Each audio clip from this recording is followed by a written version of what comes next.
Hello, sports fan. This is Stephen here with Sports Choice Plus. I'm bringing you a very special breakdown. I'm going to be covering would Kentucky do this? Before I get right into that, I'm going to make sure that you're subscribed to the YouTube channel so you can get all the updates and all the breakdowns. Without further ado, let's get right into it.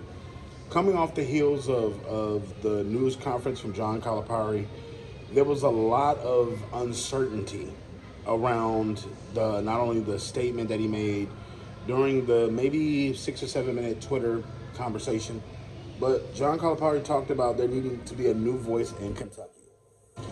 When he spoke about this being probably the most blue blood organization that is in college basketball, he wasn't lying.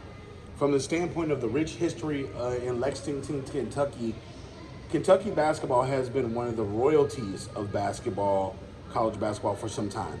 When you think of the likes of just how many games they've won, the championships they've won, the legacies, the NBA player legacies that have gone on to be great, Kentucky has been rich in not only history, but in performances.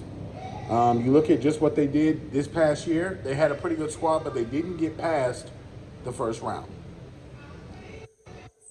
Famous for so many different things is John Calipari. Getting out of the first round, getting out of the second round is not his forte, and it doesn't feel like it's been his forte for the last couple of years. Since his last national championship, I believe in 2012, John Calipari has been getting the recruits. He just hasn't been making them actually pan out on the actual basketball court while they're in college. Again, the boosters are getting impatient. The fans were getting impatient. The writing was on the wall. It was only a matter of time before John Calipari got fired, and that $33 million buyout was not going to stop them possibly in one more year of getting rid of him. So he got out of town. He did what he had to do. He's now in Arkansas. He can say all the good things he wants to, but he knew his time was coming to an end, whether he wanted it to or not, in Kentucky.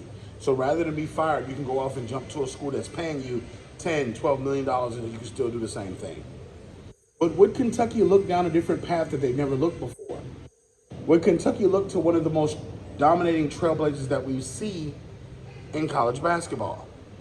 From the standpoint of having the personality, having the on-court wits, having the adjustments to make changes, having the know-how to use men in a women's college basketball game.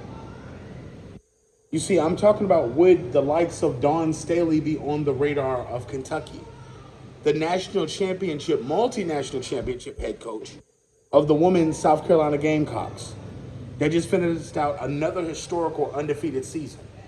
And you're looking at just what she's been able to do, bouncing back from last year's loss to bringing that back with this same group of young ladies and winning it again. The Dawn Staley that uses males as practice guys in practice. She doesn't practice against females.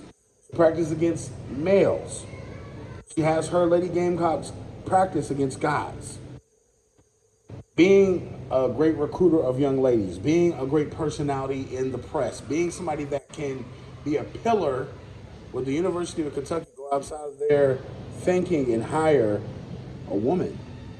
Not only somebody who's dominant, not only somebody who carries herself well, but someone who knows the game of basketball, who's been a constant professional at the WNBA level, who's been an Olympic great, who's won national college championships at South Carolina, who's played a hell of a role when she was in college, that understands the pressure and understands the moment and understands what they need.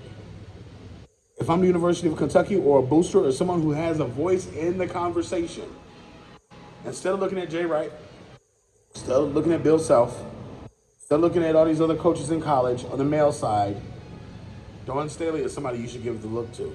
Not Billy Donovan with the Chicago Bulls. Dawn Staley.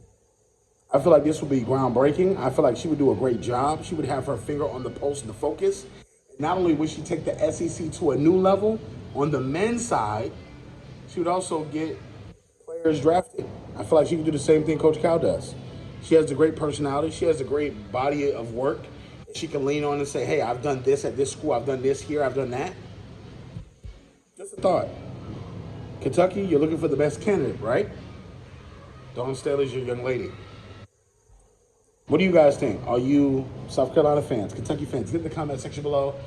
Definitely check out Sports Choice Plus for all the breakdowns and all the updates. And we'll see you in the very next video.